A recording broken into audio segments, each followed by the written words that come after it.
साथ तो खास मेहमानों का पैनल हमें ज्वाइन कर रहा है। आरपी सिंह बीजेपी के प्रवक्ता, दानिश कुरैशी हैं एआईएमआईएम के नेता, धीरेन्द्र कुमार हैं एलजेपीआर के प्रवक्ता, गुलाम हाफिज सरवर जी हैं स्टूडियो में मौजूद हैं, इस्लामिक स्कॉलर हैं, किशोर तिवारी जी हैं शिवसेना उद्धव गुट के, आचार्य विक्रमादित्य हिंदू धर्मगुरु हमें ज्वाइन कर रहे हैं और हमारे साथ हैं इस वक्त नासिक से हमारे सहयोगी योगेश खरे। योगेश, क्या माहौल है नासिक में? सब कुछ नॉर्मल हुआ या नहीं हुआ? करीबन सभी मामला जो है वो अभी नॉर्मल हो गया है, स्थिति सामान्य है। और जिस एरिया में कल दो गुटों में झड़प हुई थी, पत्थरबाजी हुई थी, वहाँ पर अब पूरे व्यवसाय जो है छोटे मोटे वो शुरू हो गए। ये जो इलाका है ये दूध बाजार का इलाका माना जाता है। यहाँ पे दूध खरीदी करने के लिए पूरे नासिक से लोग यहाँ पर आते हैं। यहाँ का दूध बड़ा फेमस है और सुबह से ही यहाँ पर ये जो बाजार है वो शुरू हो गया है, जिसके चलते स्थिति सामान्य है। जो रूट मार्च है वो यहाँ पर लगातार किया जा रहा है, पुलिस की उपस्थिति है, आरपीएफ यहाँ पर लगाया गया है और जो स्ट्राइकिंग फोर्स है वो भी इसे यहाँ पे रखा गया है। इंटरनेट सेवा बंद है? इंटरनेट सेवा अभी भी बंद है योगेश? कितने लोगों की गिरफ्तारी हो चुकी है इस मामले में अब तक? क्या आज भी किसी ने बंद का आह्वान किया है? नहीं, आज धुलिया डिस्ट्रिक्ट में बंद का आह्वान किया गया है, लेकिन जो मामला था उसके खिलाफ करीबन 5 मामले जो है वो दर्ज किए गए हैं। 15 लोगों को अरेस्ट किया गया है और जो जख्मी थे उन्हें घर पे वापस भेज दिया गया है। एक जो है वो आदमी सीरियस पाया गया, तो सीरियस था, उस पर जो है उसे एडमिट किया गया है और उस पर ट्रीटमेंट हो रहा है। चलिए, बहुत बहुत शुक्रिया योगेश इस अपडेट के लिए। अब सबसे पहले मैं दानिश कुरैशी साहब आपके पास आ रहा हूं। अब बांग्लादेश में हिंदुओं पर अत्याचार हो रहा है, लोग यहां विरोध प्रदर्शन कर रहे हैं, तो ये पत्थर कहां से आ रहे हैं? देखिए, ये तो बहुत बड़ा सवाल आपने पूछ लिया कि पत्थर कहां से आते हैं। देखिए, पत्थर वहीं से आते हैं जो लोग बाकायदा ट्रेनिंग पाते हैं, जो लोग बाकायदा तलवारें ले लेके निकल आते हैं। ये तलवारें किनकी हैं, उनके रजिस्ट्रेशन तक नहीं होते। सवाल ये है कि चाहे बांग्लादेश हो चाहे फलस्तीन हो, फलस्तीन में तो यूपी के अलीगढ़ में एफआईआर दर्ज हो जाती है, आपको किसी तरीके का प्रोटेस्ट किया नहीं देने दिया जाता। अहमदाबाद में अगर मैं प्रोग्राम करता हूं तो हमको डिटेन कर लिया, अरेस्ट कर लिया जाता है।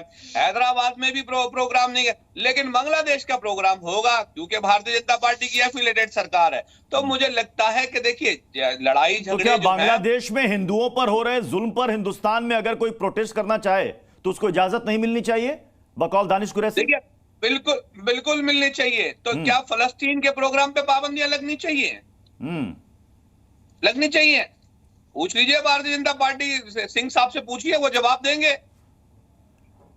मैं आरपी सिंह जी, अब ये देखिए, अब यहां मामला हो गया कि ये फिलिस्तीन के मामले पर प्रदर्शन करना चाहते हैं। ये कह रहे हैं हमें दिक्कत नहीं है, आप बांग्लादेश के हिंदुओं पर हो रहे जुल्म पर यहां विरोध प्रदर्शन करें, लेकिन इनको फिलिस्तीन के मामले पर प्रदर्शन की इजाजत मिलनी चाहिए।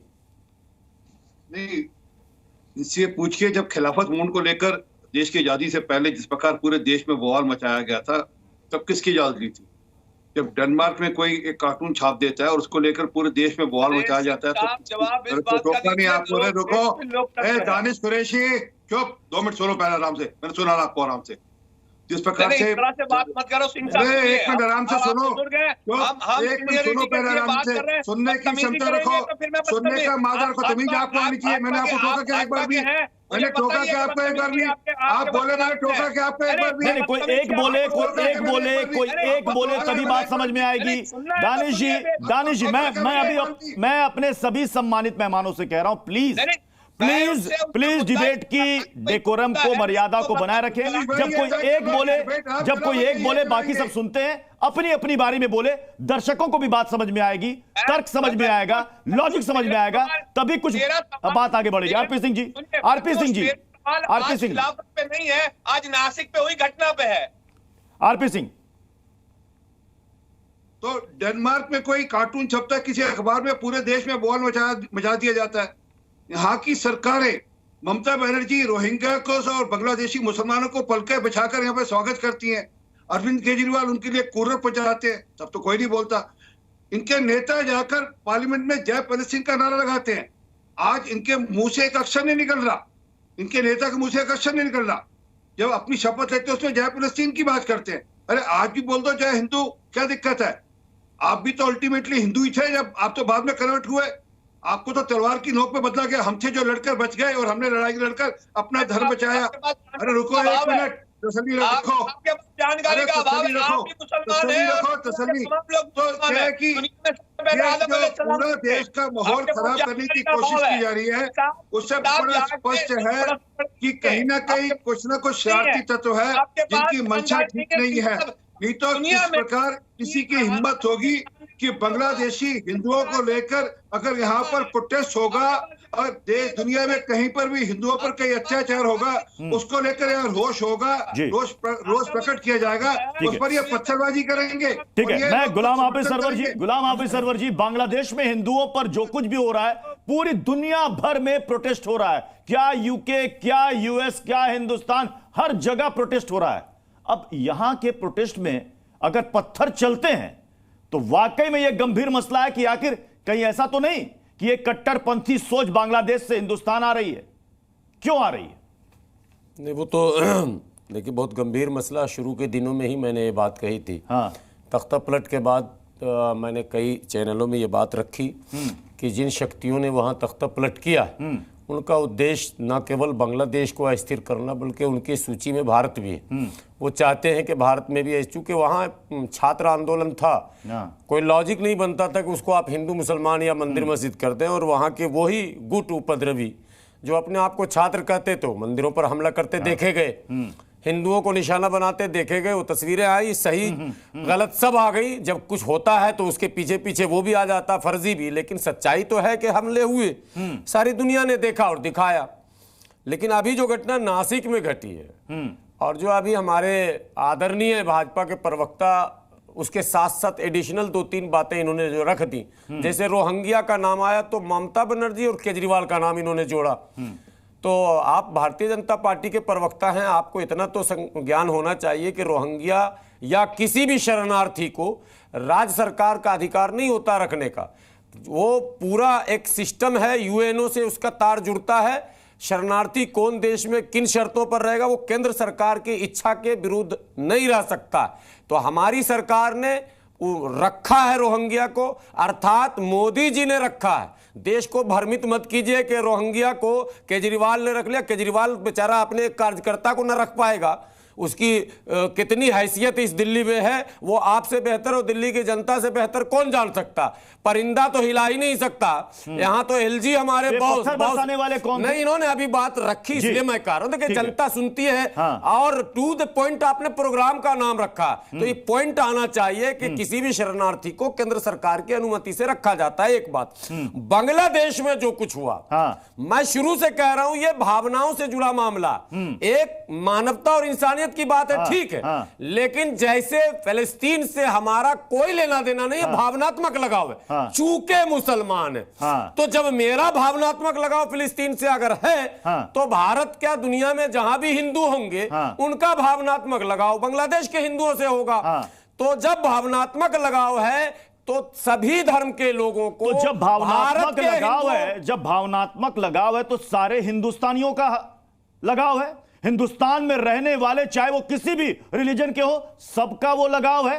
तो जब इसको लेकर वहां पर प्रोटेस्ट बुलाया जाता है तो पत्थर बरसाने वाले ये कहां से आते हैं? भावना कहां गायब हो जाती है? पहली बात तो पत्थर प्रोटेस्ट की बात भारत में मैं डे वन से कह रहा हूं कि मुस्लिम संगठनों को इसमें पहल करना चाहिए, क्योंकि वहां जो कुछ हो रहा है वो अगर वहां पर प्रोटेस्ट निकल रहा था, कितने मुस्लिम संगठन के लोग और धर्मगुरु उसमें शामिल थे? अगर हो जाते तो पत्थरबाजी नहीं होती। हिंदुओं के खिलाफ गलत हो रहा है, हिंदुस्तान इसके लिए मुखर होकर आवाज उठा रहा है, यहां तो पत्थर बरसाए जा रहे हैं साहब। आचार्य विक्रमादित्य जी, सवाल है कि उस प्रोटेस्ट में कितने मुस्लिम संगठन शामिल थे, कितने मुस्लिम धर्मगुरुओं ने बढ़ चढ़कर हिस्सा लिया, जो भावनात्मक लगाव की बात कर रहे हैं सरवर साहब?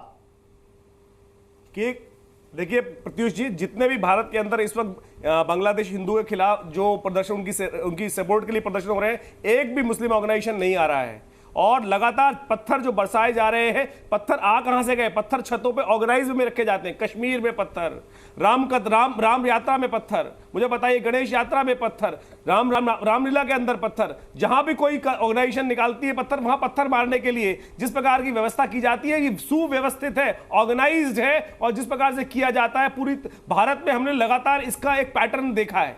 और ये कह रहे हैं पत्थर सिखाता कौन है। अरे पत्थर, अभी हमसे पहले हमारे दानिश कुरैशी साहब ने बोला, अरे आपके मौलाना साहब, आपके मौलाना यही सिखाते हैं पत्थर मारना, किस प्रकार से तथाकथित तौर पर एक एक जगह पत्थर मारना। कोई और ट्रेनिंग तो दी थी? किसी और धर्म के अंदर पत्थर मारने की ट्रेनिंग नहीं जाती, केवल आप ही के यहाँ पत्थर मारने की ट्रेनिंग हर जगह दी जाती है। हिंदुओं को काट दो, हिंदुओं को मार दो, हिंदू कहीं दिखाई दे तो बिल्कुल उसको आप बर्दाश्त, नाकाबिले बर्दाश्त करते हैं। फिलिस्तीन की बात कर रहे हैं भैया, फिलिस्तीन का के सपोर्ट में प्रधानमंत्री जी ने स्वयं बात रखी है, लेकिन आप इस देश के अंदर फिलिस्तीन का झंडा लेके चलेंगे, वो कौन बर्दाश्त करेगा? मुझे बताइए, इस देश के अंदर तिरंगा लेने में आपको शर्म आती है, तिरंगा हाथ में रखने में आपकी नानी मर जाती है, और आप फिलिस्तीन का झंडा लेकर इस देश की सड़कों पर निकलेंगे, फिलिस्तीन की सपोर्ट करने के लिए पाकिस्तान का झंडा लेके चलेंगे, तो कैसे इस देश में कोई बर्दाश्त करेगा? आप परमिशन लीजिए सरकार से जाकर, आपको परमिशन कोई डिनाई नहीं कर रहा है, लेकिन हुड़दंग करने के लिए इस देश में आप सड़क पे जो आप हाल मचाते हैं, जो ठीक है, दानिश कुरैशी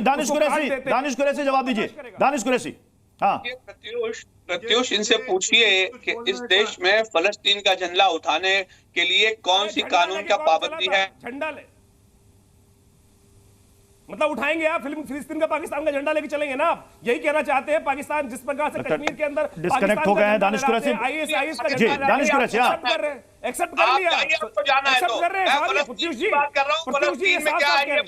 अरे जाइए ना, अरे भाई आपके दिल में पाकिस्तान, आपके दिल में फिलिस्तीन, हिंदुस्तान तो धड़कता ही नहीं आपके देश में, तिरंगा है ही नहीं। आप तो चाहते हैं इस देश के अंदर पाकिस्तान राज करे, आपका तो एजेंडा ही है।